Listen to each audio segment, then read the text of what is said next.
Okay, so I've been working on this, getting this dent out. And before I started, there was a pretty deep crease right here. It probably went in 3/8 of an inch. And then this area right here was low, 1/4 to 3/8, dipped down. And then also it came up here, and this body line was dented right here.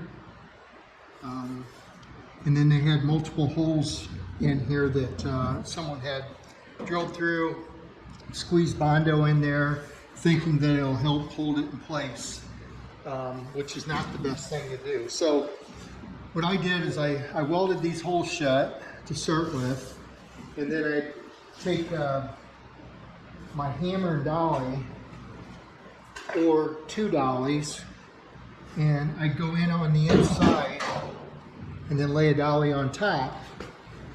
And I would start by just not dolly on dolly. I'd leave the one dolly off to the side, and then I would hit like right here. And so I went through and raised that all up and got it close with 2 dollies. After I got that done, I've got a stud puller, and I put some studs in right in here and pulled, because you can't get in behind there. The door, the inner structure is about right in here, so it's really hard to get out into this area. So I stud pulled this all out here. Then I took my hammer, used my dolly and a slapper, and I'd slap this around and try to raise up as much as I could. So I'm getting real close, as you can see here. After I got that done, I used, this is a pneumatic planishing hammer that I bought. Works great. So the way I use it, I found that this dolly works pretty nice, because it's rounded. It's a curved, slight curve this way and a curve this way, and you can kind of hold on to it. Also, we'll stick back into this inner structure a little bit because it's thin right here. So I would put that on the bottom, and I'll demonstrate it here. You want to definitely want to use ear protection. I usually use gloves, but for this I won't. So I take the dolly and I put it on the inside. And what I try to do is put this part of it right under that crease. And I hold it loosely so it will kind of bounce up and down. You could push on it harder if you need to, like a deep spot, you can kind of push it up. But on these small areas that's not very deep, if you leave it loose, what happens is this slaps it,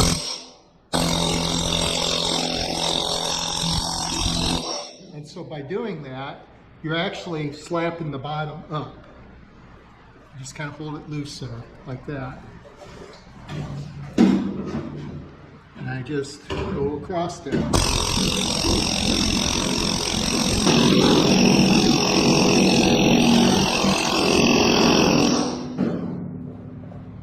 Okay, you get the idea.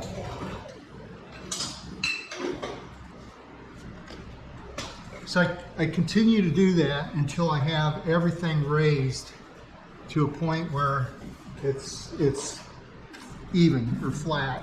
And I use a block, I stand across it, just keep working back and forth, and then I check it with straight edge.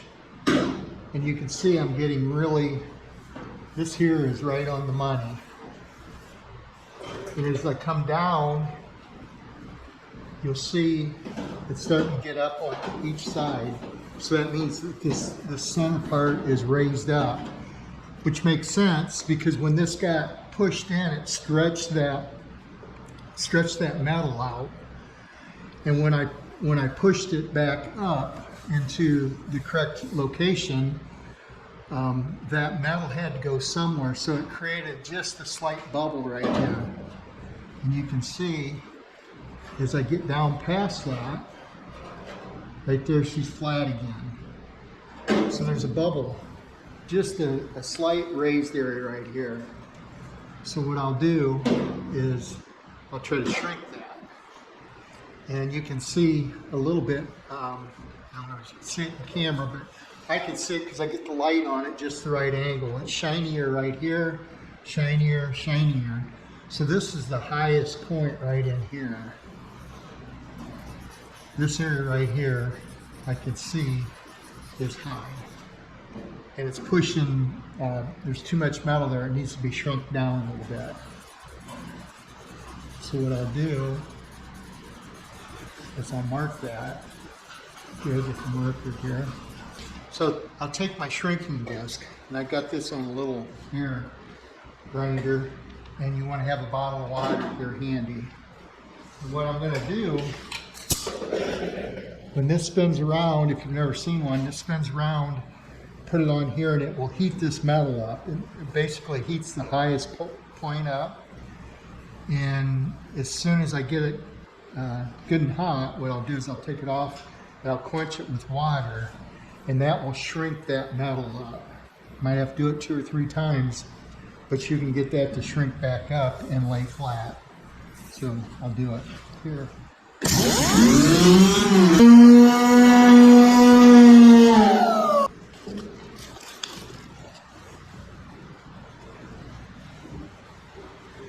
When you hit it with water, it cools it and it quenches it. It will shrink that. As I said, you might have to do it a few times to get, because it's only going to shrink it a little bit at a time.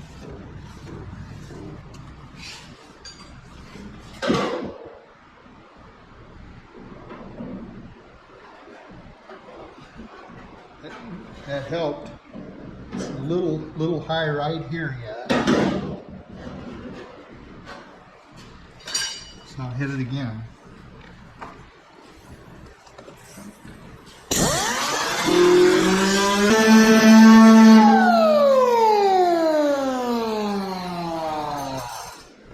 I don't know if you noticed, but when I spray that water on there, it sizzled. It sizzled just in that area right there. That's where I was concentrating on. I wanted to lower that spot right there.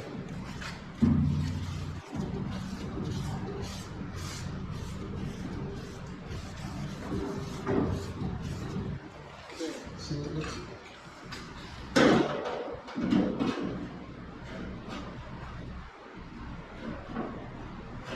Just a little more yet. It's getting pretty close.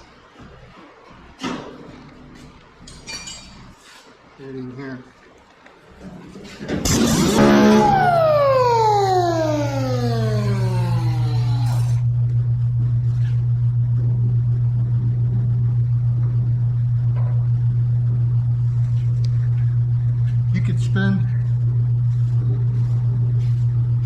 You could spend several hours on this if you wanted to, and really get every one of those little nicks out. You can see these deep gouges. It actually scratched the metal when whatever went down along the side of this door. I'm not gonna try to work any more of that out. I'll epoxy that, and then when I go, I'll put it on the car, get everything lined up with the fenders and the corner panel, because I might have to bump this in or out. And once I got that all done, then I'm going to epoxy this door again. And after it's epoxied, I can skim coat this and block it off.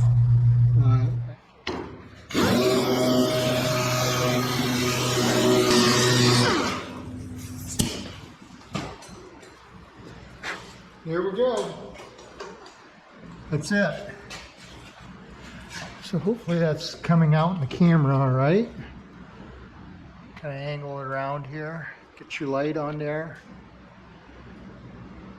Came out really good, actually.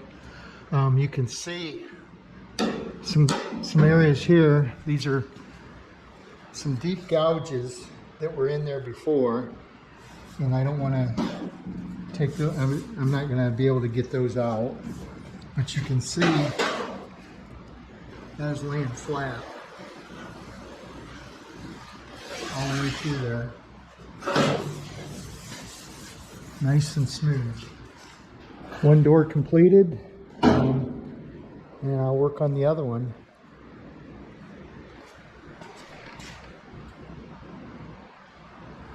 I'll hang this door and then I'll start on the other one.